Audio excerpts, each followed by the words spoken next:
Bonjour. Donc Léos Carax, Léopard d'honneur Swisscom de cette 65e édition du Festival de Locarno. D'une part, c'est une immense joie de vous accueillir, de vous remettre ce prix, et aussi de remontrer ou de montrer pour la première fois en Suisse tous vos films. Et puis c'est aussi un immense honneur que vous nous accordez que de discuter, parler ensemble, parce que votre parole, elle est rare, elle est précieuse. Pas de la même façon que vos films, qui sont aussi rares et précieux. On est sûr qu'ils le seront moins rares et qu'ils seront de plus en plus précieux. Mais j'ai beaucoup apprécié que vous acceptiez de converser. Alors, je ne sais pas si c'est... Alors, ça ne sera sûrement pas une leçon, ça sera peut-être un dialogue ou une conversation, mais en tout cas, je pense que ça sera un échange avec vous tous. Je sais qu'il y a dans l'assistance... évidemment des spectateurs du festival, des cinéphiles, des gens qui admirent votre œuvre. Il y a aussi des cinéastes, il y a aussi beaucoup de jeunes cinéastes qui sont ici pour une raison ou pour une autre, et souvent pour montrer leurs films. Donc je pense que c'est pas mal aussi de parler travail, de parler cinéma, de parler fabrication des films, comment on fabrique un plan, comment on fait un film. Mais pour commencer, je voulais... Quand on a évoqué ce projet de discussion, vous m'avez dit il faut trouver un angle, mais surtout pas la cinéphilie. Alors pourquoi est-ce que pour vous la cinéphilie c'est la maladie du cinéma? Est-ce que c'est quelque chose de négatif, ou est-ce que c'est cette idolâtrie des images et des films qui vous agace? Non, je pense pas être un cinéphile. Alors, j'ai vu beaucoup de films. Quand j'étais jeune, à l'époque où j'ai commencé à faire des films, j'ai commencé à faire des films en même temps que j'ai découvert le cinéma. Donc j'ai vu, je sais pas, peut-être de 16 à 25 ans peut-être, beaucoup de films, cinéma muet, américain, russe, nouvelle vague. Et je pense que j'ai payé ma dette d'amour envers le cinéma dans mes 2 premiers films. Et depuis, j'y vais beaucoup moins. Mais j'aime toujours le cinéma. Il n'y a pas besoin de voir des films pour aimer le cinéma, finalement. Oui, en fait, c'est plus le cinéma que les films. Et vous l'avez dit au sujet de Holly Motors, que le moteur du film, c'était le cinéma, mais que le carburant, c'était la vie. Oui, c'est le langage. Mais je pense que les gens sont étonnés quand peut-être des fois par ça. Donc, plutôt que... Je pense que le langage du cinéma, des fois... je pense qu'un enfant qui voit le film, par exemple, n'a pas ce problème-là. Mais après, il y a le... Moi, je m'en rends compte par rapport au film. Les gens parlent beaucoup de références et de choses comme ça. Il y a sans doute 2-3 choses dans le film qui s'appuient sur d'autres choses, mais pas beaucoup plus que ça, et certainement moins que dans la plupart des films. Mais comme effectivement le langage du film et le cinéma, ça perturbe les gens. Oui, c'est un film qui parle le cinéma, mais en même temps, c'est vrai que c'est sûrement l'un des films les plus originaux, les plus nouveaux, les plus neufs qu'on puisse voir aujourd'hui, qu'on puisse imaginer. Mais c'est vrai que je suis d'accord avec vous en disant qu'on pourrait très bien aimer ce film, voir ce film sans avoir jamais vu d'autres films de l'histoire du cinéma. Même, je pense qu'un enfant, sans doute, comprendrait mieux, enfin, aurait moins de problèmes d'interprétation que beaucoup de spectateurs avec plus de culture ou plus de... Je pense que oui, je pense que le film est simple.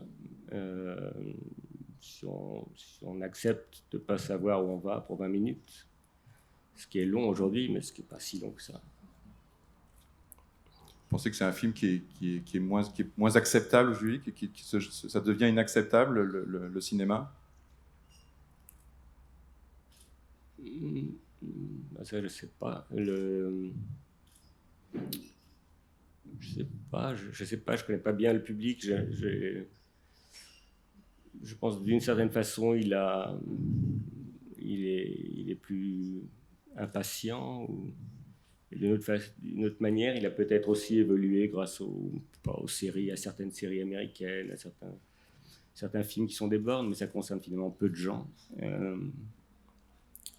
ne connais pas très bien l'état du cinéma. On peut continuer à... Moi, j'ai plein de questions à poser à Léos Carax. J'ai envie de parler avec lui. J'ai pas envie de vous priver. J'ai pas envie de vous frustrer d'un échange aussi ou d'une question. Donc, n'hésitez pas. Je sais pas, vous connaissez pas l'état du cinéma parce que vous n'êtes pas un observateur du cinéma, mais vous connaissez l'état du monde, la manière dont les messages, les informations, la communication, comment ça circule. C'est vrai que le film, la construction un peu voilà, rhizomatique du film, vous parliez des séries, vous parliez de les nouvelles formes de cinéma. Est-ce que le film est très très contemporain ou au contraire c'est une forme de poésie qui aujourd'hui se sent un peu seule? Les deux, il y a l'orgueil d'un poète russe, Mandelstam, qui disait de personne jamais je n'ai été le contemporain. Mais il y a forcément le monde rentre dans un film. Moi, j'essaye toujours que la vie rentre dans les films. C'est pour ça que des fois mes tournages ont été longs, enfin pas que pour ça. Mais je pense qu'il faut du temps. Par exemple, les premières semaines d'un tournage, il faudrait les mettre à la poubelle parce que tout le monde est tellement concentré que c'est étouffant, c'est toujours raté. Donc je m'arrange soit pour refaire le début du tournage, je le refaire plus tard, ou commencer par des choses qui seront foutues à la poubelle de toute façon, ou voilà. Mais ce qu'on appelle la vie, c'est pas forcément l'état du monde, c'est pas la vie, c'est les sentiments aussi. C'est la vie aussi bien la mienne que celle des gens qui participent au film. Un film, ce n'est pas un tunnel dans lequel on s'engouffre et on se retire de tout. Il faut qu'à un moment, ça rejoigne l'expérience de la vie. Donc c'est toujours difficile, parce qu'il y a une chose qui s'appelle la concentration, c'est qu'il faut. Donc la préparation sert à bâtir ce tunnel et après il faut s'en échapper. Je suis d'accord avec vous quand vous dites que vous avez un peu réglé votre dette, ou en tout cas réglé votre relation avec le cinéma, avec vos deux premiers films, parce que je pense à un film que j'adore, que je trouve magnifique, qui est Paula X, où là c'était un film avec une très grande ambition, où là justement il s'agissait de parler de l'état du monde, il s'agissait de parler de la guerre, il s'agissait de parler des frontières, de l'Europe. Est-ce que c'est pour ça que le film finalement a été incompris au moment de sa sortie et ensuite davantage compris, parce que le film avait un discours qui était trop je ne vais pas dire trop ambitieux, parce qu'on n'est jamais trop ambitieux, mais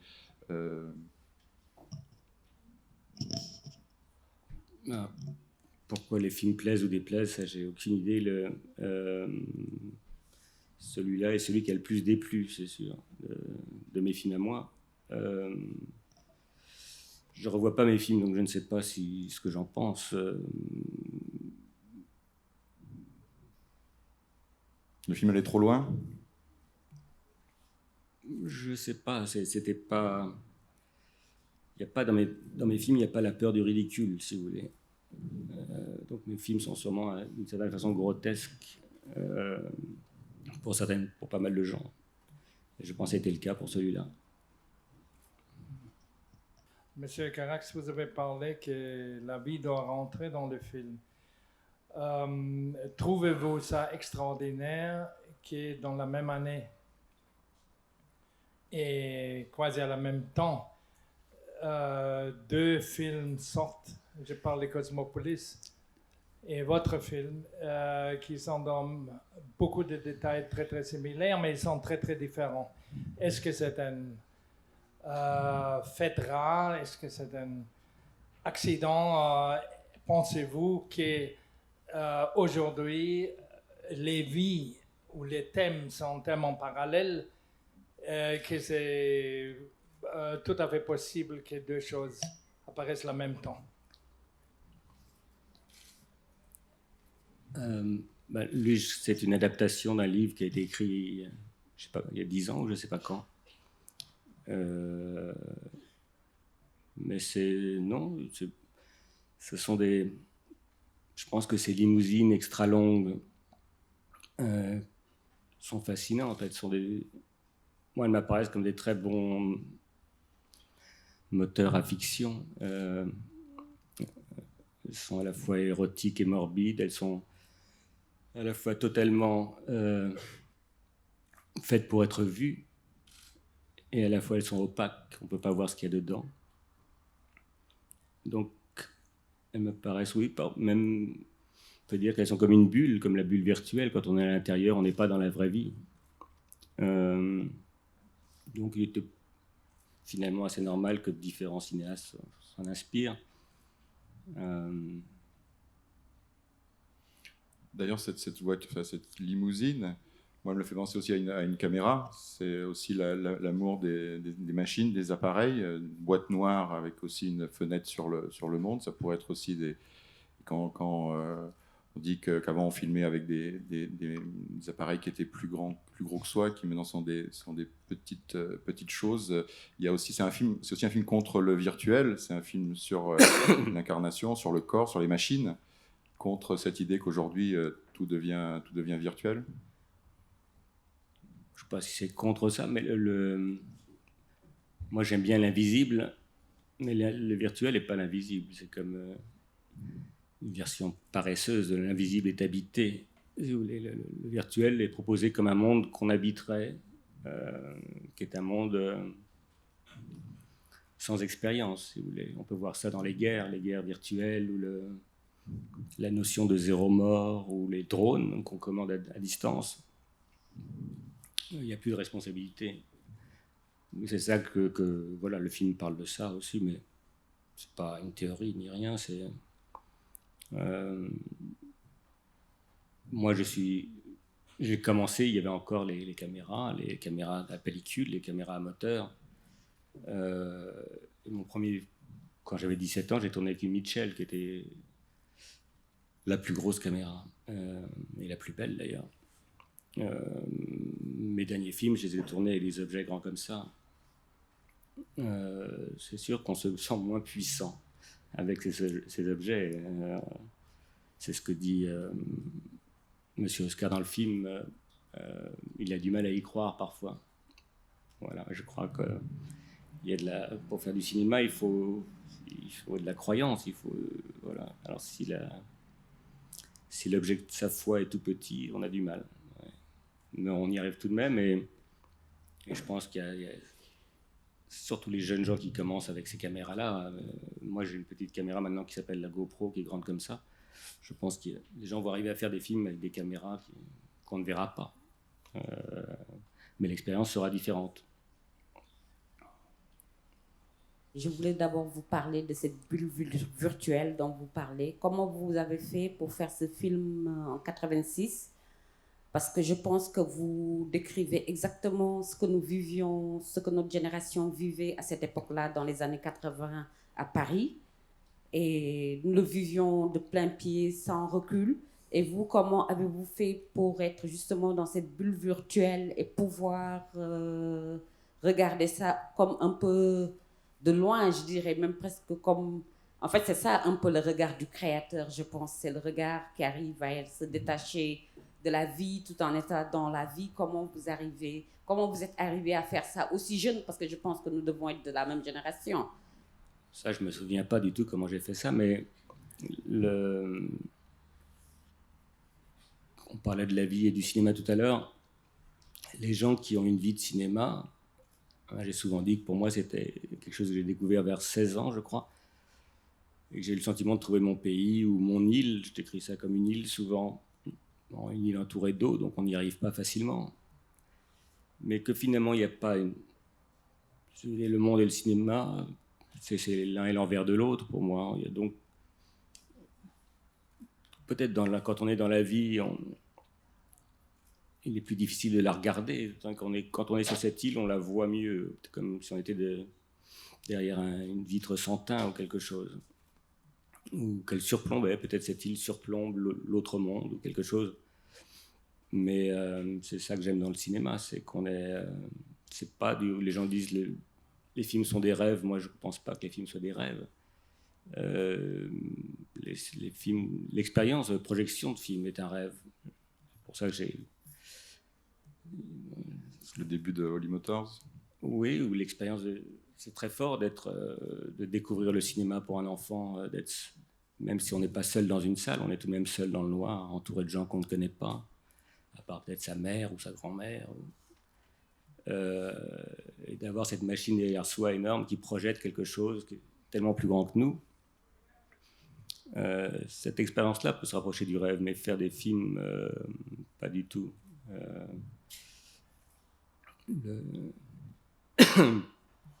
Et je crois que dans ces années-là dont vous parlez, en tout cas ces deux, trois premiers films,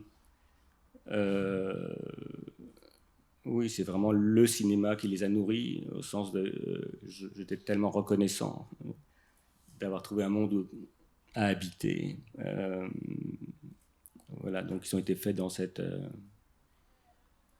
amour-là.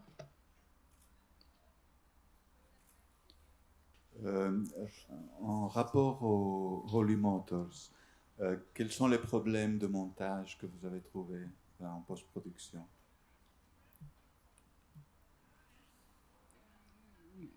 J'adore le montage. Le problème du montage, c'est toujours de s'arrêter. Il faut finir un jour, mais non, les seuls problèmes seraient techniques et ne seraient pas très intéressants. C'est-à-dire que toute la chaîne d'aujourd'hui qui est numérique n'est pas prête, donc personne ne sait faire rien. Donc tout est compliqué et long, pour aucun résultat, parce qu'à l'arrivée, les films sont projetés, pareil, sur des écrans que les gens ne connaissent pas, sur des machines que personne ne connaît rien à rien. Donc on nous a vendu le digital comme ça, un peu comme un médicament, comme les labos vendent des médicaments, mais pour une maladie qu'on ne connaît même pas, on ne sait même pas ce que c'est censé guérir. Et ça, c'est un problème, mais en termes de montage, si vous voulez, de montage pur, non, il y avait juste... Parce qu'au montage, on pense un peu au spectateur pour la première fois. On pense... Si vous voulez, je pense qu'on fait des films un peu pour des morts et on les montre à des vivants, donc il faut tout de même penser aux vivants à un moment ou à un autre. Et là, il y avait peut-être pas, ça m'est peut-être pas venu à moi en premier, mais peut-être mes collaborateurs. Est-ce qu'il y a un moment où les gens peuvent... Quelle est la porte d'entrée dans ce film? Il ne faut pas qu'elle apparaisse à la fin seulement. Donc j'ai essayé de faire attention un peu à ça, mais je ne suis pas sûr d'y arriver. Justement, j'ai l'impression que dans vos premiers films que vous avez réalisés très jeunes, il y avait une forme de sagesse, il y avait une forme de mélancolie, ou alors un regard qui, comme elle dit Madame, pouvait s'apparenter à quelqu'un de beaucoup plus âgé. Et puis, avec Holly Motors, et puis avant avec Merde, on a l'impression de voir parfois un film... Enfin, il y a des gags, il y a un esprit beaucoup plus potache, il y a de l'humour, comme si vous rajeunissiez en vieillissant, ou vous sentiez plus libre, plus prêt à des choses burlesques, à des choses comiques. Je pense que je tourne tellement peu, si vous voulez, sinon si je n'avais pas trouvé cet élan un peu que j'appelle grotesque ou comique ou farcesque, je serais mort. Donc voilà, ça a été un peu ma façon à moi. En tout cas, le film Merde dont vous parlez, qui n'était pas un long métrage, qui était un 40 minutes, je crois, m'a fait beaucoup de bien, parce que j'avais pas... Finalement, si vous voulez, si on regarde de 20 à 30 ans, j'ai fait 3 films. De 30 à 40, j'en ai fait un. Et de 40 à 50, j'ai fait 40 minutes. Donc, c'était mal parti, si vous voulez. Il fallait que je trouve quelque chose pour... Alors, c'est vrai que les caméras numériques que je déteste autant, elles m'ont bien aidé, puisque j'ai pu tourner moins cher et plus vite. Mais en même temps, j'ai abandonné plein de choses. C'est-à-dire... à partir de Merde, j'ai pu regarder les roches, par exemple. C'est-à-dire, ce que vous voyez sur l'écran, ce n'est pas mon travail, ni totalement le travail du chef opérateur. C'est un aléatoire entre toutes ces machines et l'écran de la salle que vous avez choisi. Voilà. Donc, il est très difficile de s'intéresser aujourd'hui à l'image, par exemple. Vraiment. le côté artisanal du cinéma ou le côté justement solide, comme un film comme Les Amants du Pont-Neuf, aujourd'hui c'est impensable parce qu'on ne construit plus de décors, il n'y a plus de côté artisanal du cinéma est en train de disparaître. En tout cas, ce cinéma, vous avez été peut-être le dernier à profiter de ce cinéma à l'ancienne, avec des ouvriers, des gens qui construisent des décors, des gens maintenant, il y a des écrans bleus ou verts et tout est virtuel. Oui, j'étais en Pologne là, il y a une semaine et j'ai vu le studio qui sont en train de bâtir, là, je ne saurais pas dire son nom, ce chef opérateur, technicien, réalisateur, Zbig quelque chose. Enfin bref, il est en train de construire dans une petite ville Wrocław, un studio où on pourra faire un film totalement en fond vert, bien sûr, mais où il n'y aura plus de ce qu'on appelle la post-production, c'est-à-dire c'est pas le tournage, puis après on monte tout ça et on fait les trucages, on fait tout en même temps. Voilà. Alors, tout est à base de motion control et de fond vert. C'est très intéressant d'ailleurs. Donc je pense qu'il y a des gens, ils vont créer une école là, et puis des gens qui naîtront au cinéma par ces méthodes-là. Ça n'a pas été mon cas. Moi, je suis commencé dans les années 70-80, où il y avait encore... c'était déjà la fin des grosses caméras. J'ai fait qu'un court-métrage avec une grosse caméra. Après, je suis passé à des caméras moyennes, si vous voulez. Mais je pense que quand on voit un travelling, par exemple, du début du cinéma, de Murnau ou quelque chose, on a vraiment le sentiment de pas la lourdeur de la machinerie. Si une caméra suit un homme, par exemple, à l'aube, on a vraiment l'impression que c'est Dieu qui le regarde. Aujourd'hui, c'est vrai que si vous regardez le même type ou un type qui est suivi par une caméra sur YouTube, vous n'avez pas ce sentiment-là du tout. Donc, il faut recréer ce sentiment par d'autres moyens, ce qui est intéressant, mais c'est le travail d'aujourd'hui. Donc, ça pose des vraies questions de mise en scène. Il y a quand même des cinéastes aujourd'hui les cinéastes aujourd'hui se posent des questions de mise en scène différentes parce que les outils sont Je crois qu'il faut, sinon on refait des copies, des photocopies de choses. Il faut réinventer. Mais toujours. Quel rapport avez-vous avec la beauté? C'était quoi? Quel rapport avez-vous avec la beauté? Excellent.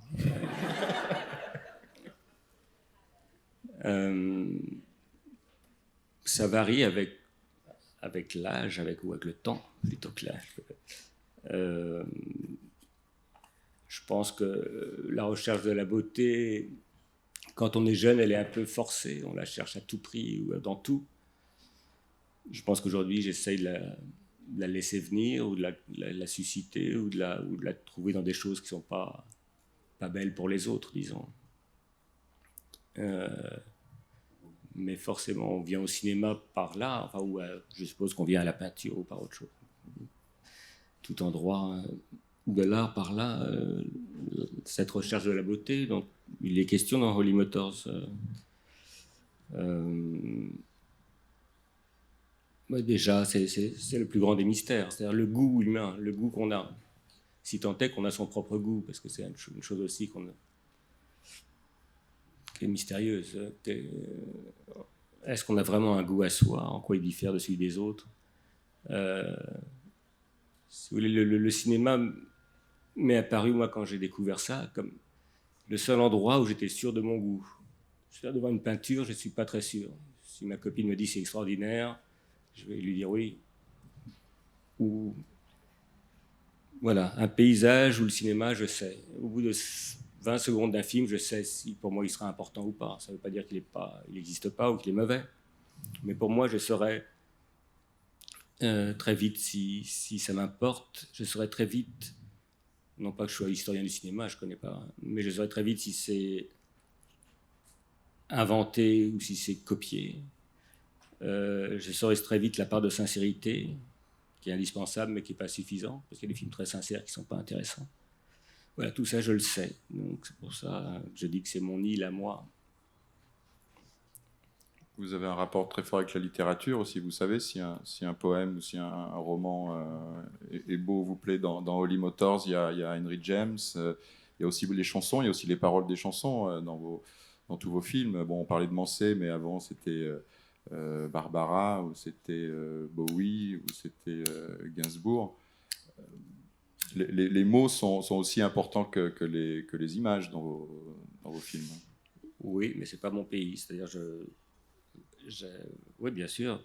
Vous les empruntez? Oui, j'aime. C'est incroyable tout ce que le cinéma peut, finalement. C'est inouï. On l'oublie, j'ai l'impression. Mais... Donc j'essaye, sur la chanson, sur la musique, sur la danse, comme je pense, moi j'aurais aimé une vie de musique en fait. C'est ça que j'aurais voulu. C'est pas une vie de cinéma, c'est une vie de musique. J'aurais aimé. Je pense que la plus belle des vies, c'est la vie des musiciens ou des compositeurs, des chanteurs. Des personnes qui peuvent traverser le monde avec rien ou avec une guitare ou trouver une guitare sur place, et composer, écrire, chanter pour les gens. Être une rockstar? Rockstar, c'est déjà le succès. Le succès, c'est compliqué. Pour avoir du succès avec 2-3 personnes, c'est déjà pas mal. La musique, voilà. Et pourquoi je parle de ça? C'était quoi la question? C'était votre rapport aux mots, mais je parlais aussi des chansons, parce qu'il n'y a pas seulement évidemment les paroles, il y a aussi la musique. Oui, donc j'ai toujours essayé dans les films, si vous voulez, de profiter des mots des autres, ou des chansons, ou des musiques des autres, puisque je ne peux pas composer moi. Et aussi, ce qui est très... C'est comment introduire ces éléments étrangers. C'est-à-dire comment on passe d'un film où ça ne chante pas. Je ne fais pas des comédies musicales, j'aimerais bien en faire une, mais je ne l'ai jamais fait. Comment introduire tout d'un coup une musique, une chanson, ou tout d'un coup un corps qui danse, alors qu'avant il ne faisait que marcher. Voilà, c'est tout ça qui m'intéresse. Mais la chanson de Holy Motors que chante Kylie Minogue, c'est vous qui avez écrit les paroles? Oui, mais pas la musique. C'est ce que il y a un passage du film, il y a quand même une partie comédie musicale. Il y a un petit bout de comédie musicale dans Holy Motors, la Samaritaine. Oui, en tout cas, c'est chanté, c'est pas dansé, c'est chorégraphié, c'est chanté. Mais là, ça a été vraiment un peu le miracle de la rencontre avec Kylie Minogue, parce que 2 mois avant, je ne savais pas que je tournerais avec elle, je ne connaissais pas Kylie Minogue, je connaissais son nom, mais je ne savais pas qui elle était vraiment. Et là, je suis tombé sur quelqu'un de tellement pur, comme une enfant qui chanterait sous sa douche. Un peu la rencontre de la fée, vous voyez, dans les contes de fées, où le héros se promène dans la forêt et tombe sur une jeune fille nue qui chante sous une cascade d'eau, je ne sais pas. Et donc là aussi, j'ai hérité ou profité de cette pureté dans cette séquence. Et ça, c'est... Bon, je parlais de la solitude tout à l'heure du compositeur, du chanteur qui peut traverser le monde tout seul, mais c'est aussi une des beautés du cinéma, c'est qu'on ne le fait pas tout seul.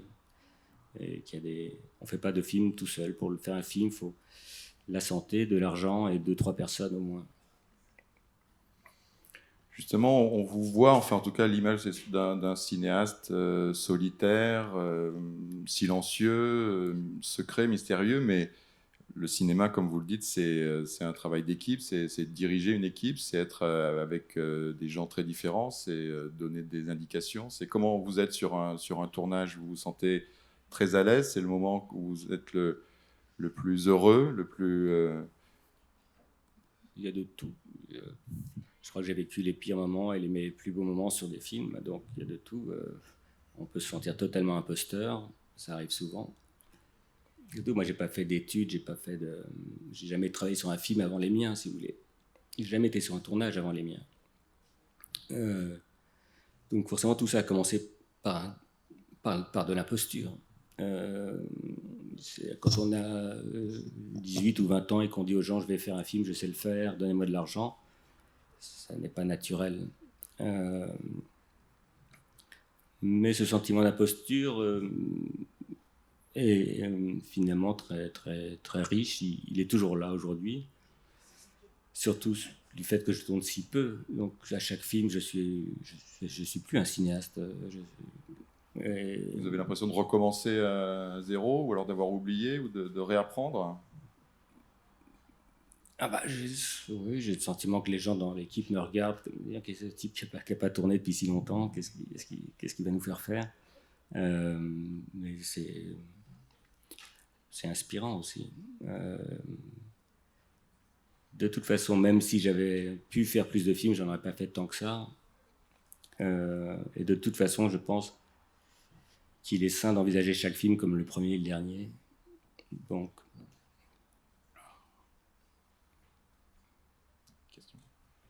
Est-ce que vous pouvez nous parler de la participation à presque tous vos films de votre acteur fétiche, entre guillemets, Denis Lavant? mais je connais pas Denis. On a fait 5 films peut-être ensemble maintenant, mais je l'ai rencontré quand on a le même âge et la même taille, donc on avait, je sais pas, 21 ans, 22 ans, sur photo, parmi des photos. Donc on a fait je fais pas d'essais, donc c'était pas des essais, mais enfin je l'ai fait venir devant une caméra. Et puis c'était mon premier film, mon premier long métrage. J'avais déjà retardé d'1 an parce que je ne trouvais pas ce garçon. Et je me suis dit, je ne trouverai jamais ce garçon, et je ne ferai jamais de cinéma, je ne trouverai pas. Et là, j'ai trouvé physiquement, il était singulier. Et j'étais pas du tout sûr de moi quand j'ai dit, j'ai dit à Denis, ok, on va essayer ensemble. Et puis on a fait ce premier film, et j'ai pensé que je l'avais sous-utilisé. J'ai pensé que le film n'avait pas été imaginé pour lui, si vous voulez. Il est rentré dans quelque chose qui existait déjà, et il est rentré. Donc après, je me suis mis à imaginer des films pour lui. Et à chaque film, je trouvais qu'il était... sa puissance, il était lui-même puissance 10 à chaque fois, devenant de meilleur acteur. Et je voyais que physiquement, je pouvais lui demander presque tout. Si j'ai besoin qu'il apprenne à faire des doubles sauts périlleux arrière, pour un film, il le fera. Et il saura le faire. Donc c'était comme... je me sens un peu comme Tex Avery avec Denis Lavant. Et en même temps, depuis le film Merde, je vois aussi qu'il peut jouer des choses qu'il n'aurait jamais pu jouer avant, hein, un vieil homme qui meurt, un père de famille. Donc je peux dire, Denis, je ne le connais pas, on n'a jamais dîné ensemble, ou ce n'est pas un ami. Mais pour une certaine sorte de film, c'est-à-dire tous ces films que j'ai faits avec lui, il m'est indispensable. Voilà. Question au fond. Oui, monsieur.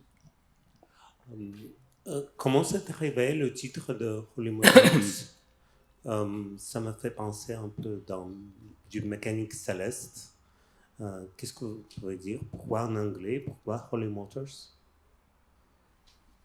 Il m'est apparu, mais ça apparaît après, que le film pouvait être vu comme un film d'anticipation, un film futuriste ou de science-fiction, où les hommes, les bêtes et les machines se liguaient en solidarité contre ce monde virtuel dont on parlait tout à l'heure. Et que donc ces êtres-là, parce que moi j'aime bien les machines, avaient un cœur, et que j'ai appelé ce cœur moteur sacré. Voilà. Pourquoi en anglais? Je pense que j'ai eu plusieurs titres en anglais dans les films. Je suis moitié américain, moitié français. Et je pense que ce garage, en fait, c'est le titre, c'est le nom du garage. On s'aperçoit à la fin que c'est le nom du garage où vont dormir les limousines la nuit. Et je pensais que ces limousines étaient internationales. On les entend parler anglais, j'aurais pu mettre d'autres langues. Voilà, donc je ne me souviens plus, mais voilà ce que je peux dire. J'aurais bien aimé vous poser 3 questions en une, puisque vous n'aimez pas parler de cinéma. Donc parlons d'autre chose. Quel était le plus mauvais jour de votre vie, le plus beau jour, et puis qu'est-ce que vous aimeriez changer sur cette terre? Ce qui m'inquiète, c'est notre manque de courage. j'ai l'impression que le courage baisse. Voilà, j'ai l'impression que... Mais que je ne parle pas uniquement dans le cinéma. Je pense que le courage physique baisse. Le courage civique, le courage poétique. Et qu'il faudrait mettre des cours de courage dans les écoles. Je pense que bon, le virtuel n'aide pas au courage, ça c'est sûr. Ce n'est pas ce qu'on appelle les réseaux. Ce ne sont pas des réseaux de résistance, mais plutôt des réseaux au contraire de délation. Oui, de connivence ou de choses où Espionnage. on se sent grand ou bien en étant finalement tout petit et caché. Donc voilà, je ne sais pas, sur le monde, ce que je pourrais dire d'un peu général. Je sens une contradiction. D'un côté, vous dites j'aime les machines. De notre côté, le rapport avec ce monde virtuel où personne ne sait rien faire, où on devient des petites marionnettes de ce monde virtuel. Comment vous voyez à résoudre ça ou à aborder cette contradiction? Non, mais j'aime les ordinateurs, etc., mais ça ne sont pas des machines. Pour moi, ce ne sont pas des machines. Pour moi, il faut voir le moteur pour que ce soit une machine. Il faut qu'on le voie ou qu'on l'entende. Si vous voulez, je veux cette expérience-là. Si je ne peux pas toucher et si tout ça est...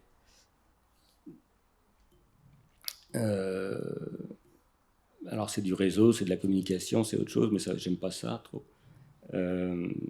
Voilà, c'est pour ça que je dis que les nouvelles caméras sont quand même des ordinateurs et pas des machines, et qu'on peut faire des très belles choses avec, mais que je crois que peut-être Holly Motors évoque ça d'une certaine façon,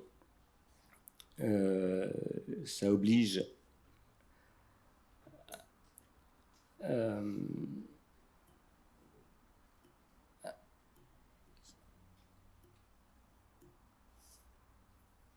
si vous voulez, je pense que c'est ce qu'on m'a peut-être reproché des fois, ou en tout cas beaucoup sur Les Amants du Pont-Neuf, c'est de rendre les choses impossibles. Mais j'ai toujours senti qu'il fallait à un moment passer par l'impossible. Et j'ai souvent cité Cocteau qui disait « à l'impossible on est tenu ». Pour ça, c'est-à-dire que quand il faut aller contre les techniques, il faut aller contre... On a souvent dit qu'il fallait faire le montage contre le tournage ou des choses comme ça, mais quand on essaie de créer quelque chose, il me semble qu'on doit se mettre contre. Et le problème avec ces ordinateurs, c'est qu'ils sont ni pour ni contre. Si vous voulez, ils sont même pas on ou off, ils sont sur pause. On appuie sur un bouton et puis ça, voilà. Il n'y a pas l'expérience du temps, par exemple. Moi, quand j'ai tourné, je faisais beaucoup de prises. Et les producteurs étaient très nerveux. Aujourd'hui, ils s'en fichent parce que la prise coûte rien. Bon. Alors, je dis simplement que pour retrouver l'expérience et le risque de faire, que ce ne soit pas simplement on appuie sur un bouton et on peut refaire 2000 fois. Et il faut réinventer des nouveaux risques, de nouveaux défis, de par le récit, de par la relation avec l'équipe, de par l'écriture, l'imagination. Et je pense que dans ce cas-là, c'est intéressant le passage d'une technique à l'autre et l'évolution des techniques, mais à ce prix-là. Dans un entretien très beau d'Adriana Prat avec Serge Janet, il y a plusieurs années désormais, Serge Janet disait qu'il y avait une tradition du cinéma français qui était en train presque de disparaître et qu'il fallait à tout prix préserver. Et il parlait de Chantal Akerman, Doyon, Carax, Garel. Et il disait, même avec les complications que les films peuvent avoir de temps en temps, ils ne sont jamais parfaits, ils ont des problèmes, mais c'est quand même ça, le cinéma à préserver, à défendre. Quel est votre sentiment sur le cinéma français aujourd'hui? Et vous reconnaissez une communauté de cinéma comme celle dont parlait Danet avec Apra aujourd'hui? Merci.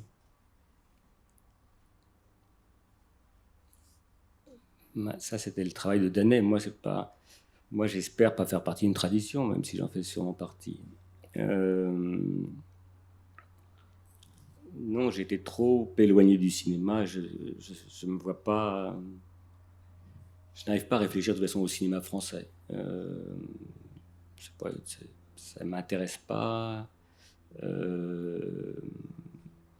J'ai 2-3 personnes que j'aime dans le cinéma français, que je connais très peu de cinéastes, mais j'en connais 2-3.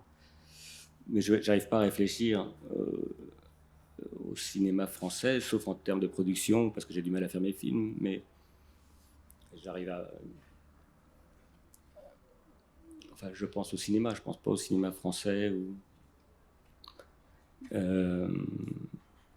Je crois que Danet, il y avait...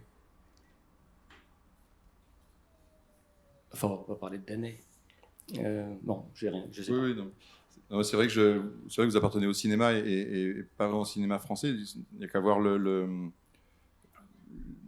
rapport, enfin les cinéastes américains, même les spectateurs américains ou japonais, on a l'impression que pour quelqu'un qui fait des films en France, vous avez une audience, vous avez des spectateurs, vous avez une attention qui est très internationale et qui est restée malgré des moments d'interruption, malgré le silence. Les films, mais aussi votre travail a toujours suscité l'intérêt, l'admiration, la passion de spectateurs du monde entier. Vous l'expliquez comment ça Si vous voulez, pour continuer à faire du cinéma, si vous n'avez pas les entrées, moi j'ai pas les entrées, le box-office, il faut que les films voyagent, sinon ils n'existent pas. Moi j'ai la chance, ils font pas beaucoup d'entrées dans les pays où ils vont, mais ils vont partout. Comme on a parlé de Danet, il écrivait le rapport entre le cinéma et le voyage. Et il écrivait que maintenant, voir le film n'est plus voyager, c'est aller au tourisme avec le guide. Mais au début, vous avez parlé donc, des enfants qui voient les films. Donc moi, je vais découvrir Holy Motors tout à l'heure, donc je n'ai pas encore vu le film, mais j'aimais bien voyager dans le film, pas avec le guide, mais rien. Et j'aimais bien poser une question, je n'ai pas encore vu le film, mais le fait que je prononce ce nom me rend déjà heureuse. Donc vous pouvez parler de Edith Scobb, leur expérience de travail avec elle. Sur le voyage, bon, il y a un mot qui est important, je ne crois pas qu'il soit prononcé dans Holy Motors. Mais tout à l'heure, je parlais de courage, j'aurais pu parler d'expérience, la soif d'expérience. Et puis un jour, j'ai trouvé la définition d'expérience par un écrivain français, Georges Bataille, qui dit c'est le voyage au bout du possible de l'homme. Et voilà. Sur Edith Scobb, non, j'avais filmé Edith Scobb dans un film il y a 20 ans, Les Amants du Pont-Neuf, avec son amoureux de l'époque, enfin qui est son amoureux d'aujourd'hui d'ailleurs aussi. Et puis au montage, il restait que ses mains et ses cheveux, donc je lui devais un film de toute façon. Et quand j'ai imaginé ce film Holy Motors, j'ai pensé il fallait... qui est-ce qui allait transporter Monsieur Oscar d'une vie à l'autre? Parce que j'avais décidé que c'était ça le film. Un homme voyage de vie en vie dans une machine énorme. Et qui est-ce qui conduit cette machine? Je ne sais pas, j'avais une image... Peut-être la première image que j'ai eue, c'était... une allégorie de la mort dans les tableaux, ou quelqu'un de très émacié. Et m'est venue la blondeur et le visage extraordinaire d'Edith Scobb. Voilà, donc je lui ai proposé le rôle, mais c'est aussi le fait qu'elle est totalement à part. Je pense qu'elle et Kylie Minogue sont les deux fées du film, les deux bonnes fées du film. Et c'est étonnant parce qu'elles ont aussi la même blondeur, la même pâleur, la même pureté et la même part d'enfance. Ce sont deux enfants.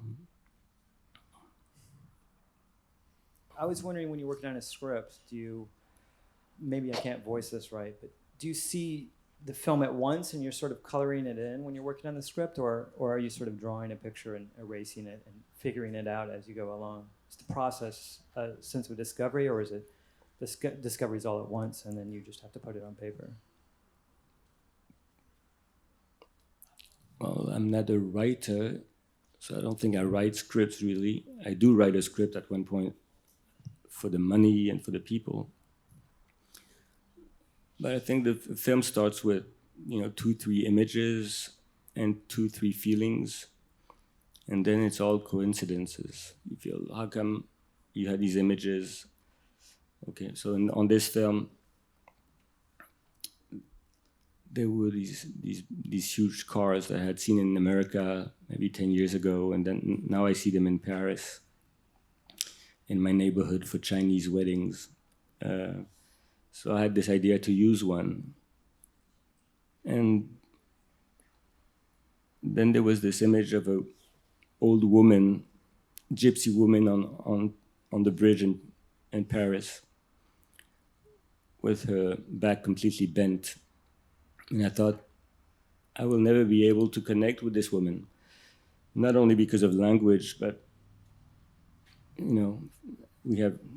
we're a world apart.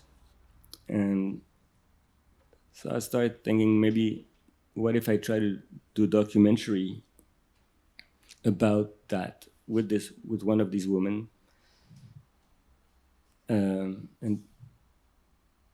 But I was afraid, if I ever make a documentary, that I would spend my whole life working on it. So then I went the other way. I decided, no, she will be completely fiction. She will be played by Denis, and she will say my words, not her own words. And that's when I think I started to have the idea that these big cars would drive Denis Lavant, the actor, from one life to the other. So you could say he's an actor in the film, but I'm not really interested in actors. I'm interested in the experience of life, how he would travel from one life to the other.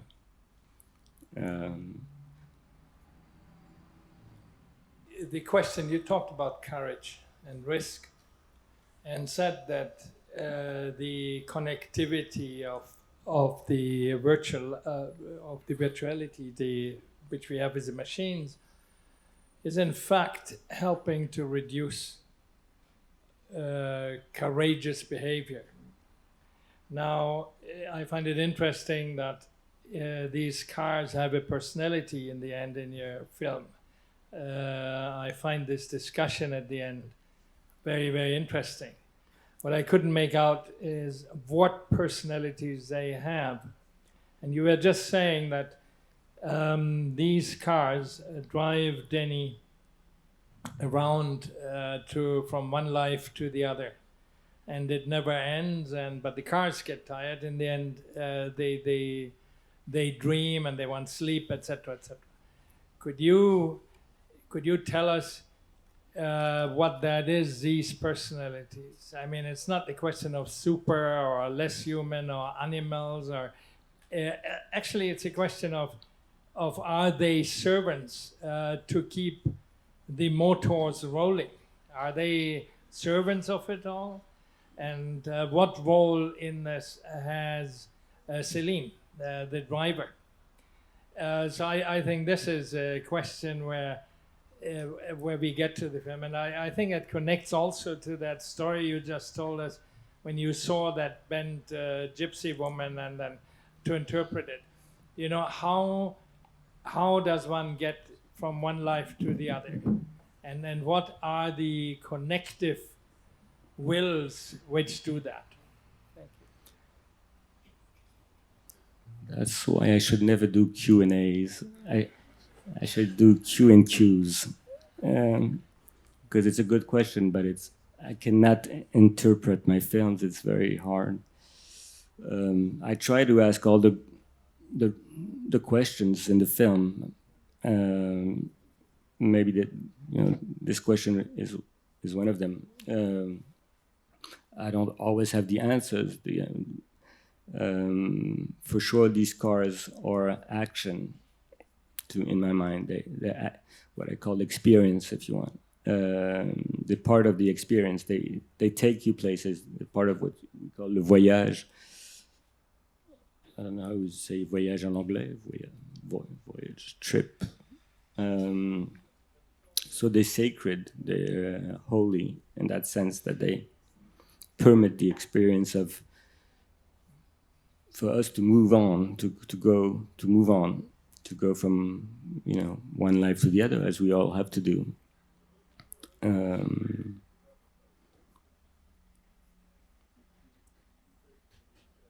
alone. I don't think I can say anything better. I think we're finished. Last question. Moi, j'ai une question par rapport au courage dont vous parliez tout à l'heure, parce que vous disiez que pour vous, on manque de courage et qu'à l'école, par exemple, on devrait avoir enseigné le courage aux enfants. Moi, de mon côté, j'ai l'impression qu'on manque plutôt de confiance en soi. Et de mon côté, moi, j'ai l'impression qu'il faudrait surtout enseigner la confiance en soi aux enfants et leur faire comprendre très vite qu'ils ont une langue intérieure, une propre langue qui n'est pas forcément la langue maternelle. Voilà, et donc ma question serait, est-ce que pour vous, courage et manque de confiance, ça revient au même, ou est-ce que pour vous, c'est quand même, vous parlez là de quelque chose d'autre? Je pense qu'on a toute confiance en soi, on n'a pas besoin de courage, mais moi, j'avais pas de confiance en moi si je vois l'enfant que j'étais. Mais j'avais confiance en le fait qu'il faut tenter les choses. Je pense, oui, l'enfance. Je me souviens enfant, je ne sais pas à quel âge, il y a un moment, je pense que c'est peut-être vrai pour tous les enfants. Je descends un escalier, je croque dans une pomme et j'entends une voix qui dit « Et puis il descendit l'escalier et il croqua dans une pomme. » Et bon, moi je ne suis pas croyant, je ne pense pas que... Mais à partir du moment où on a cette voix, c'est-à-dire peut-être ce que vous appelez une confiance en soi, c'est-à-dire qu'on n'est pas... On est seul, mais on ne l'est pas vraiment, on est suivi, on a une histoire, il faut écrire cette histoire. Elle ne s'écrit pas toute seule. Si on nous apprenait ça, qu'il faut écrire sa vie, ça serait peut-être le début du courage, je ne sais pas. Ça s'est terminé par le mot courage, et je pense que c'est un mot qui caractérise non seulement votre dernier film, mais votre démarche artistique et cinématographique, et c'est la raison aussi pour laquelle on a souhaité vous rendre hommage. Je ne sais pas si c'est le mot juste, mais en tout cas vous saluer et vous avoir avec nous, parce qu'on vous admire beaucoup et on admire vos films qui sont de plus en plus beaux, et on espère ne pas attendre 13 ans pour voir le prochain. Voilà, donc merci. Merci Léos Carax.